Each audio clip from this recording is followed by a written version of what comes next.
प्रिय विद्यार्थियों, मैं स्नेहता देवी, सहायक आचार्य, राजकीय विधि महाविद्यालय कोटा से। और मैं आशा करती हूँ कि आप स्वस्थ होंगे, सुरक्षित होंगे और आपका परिवार भी स्वस्थ होगा और सुरक्षित होगा। इन्हीं शुभकामनाओं के साथ शुरू करते हैं आज का टॉपिक। आज का विषय है बौद्धिक संपदा अधिनियम। और इसके अंतर्गत, जो कि पहले भी बता चुकी हूँ, बौद्धिक संपदा वह होती है जो कि बुद्धि से बनाई जाती है।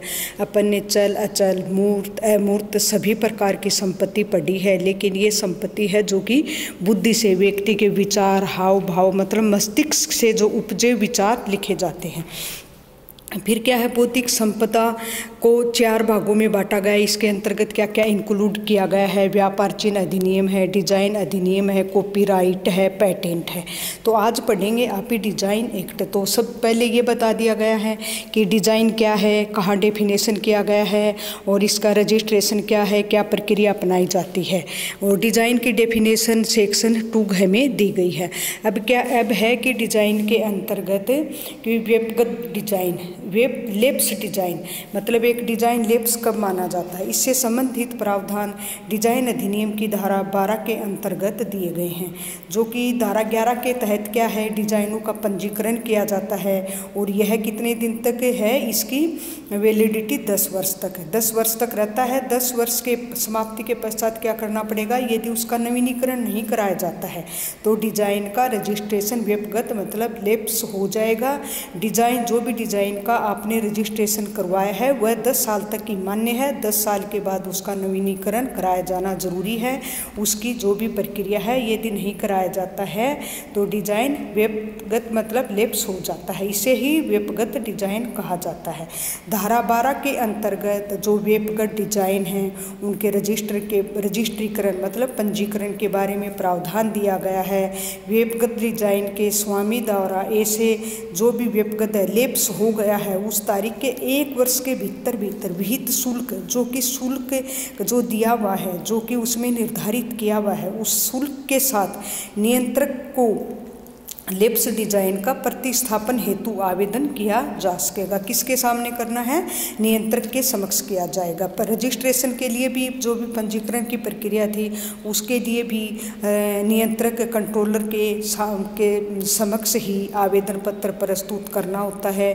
और व्यक्तिगत डिजाइन को पुनः मतलब नवीनीकरण कराने के लिए भी आवेदन नियंत्रक के समक्ष ही किया जाता है। आवेदन में उन समस्त परिस्थितियों का वर्णन किया जाएगा जिसके कारण निर्धारित समयावधि में विस्तार के लिए आवेदन नहीं किया गया है और साक्ष्य द्वारा ऐसी परिस्थितियों को साबित करना होगा।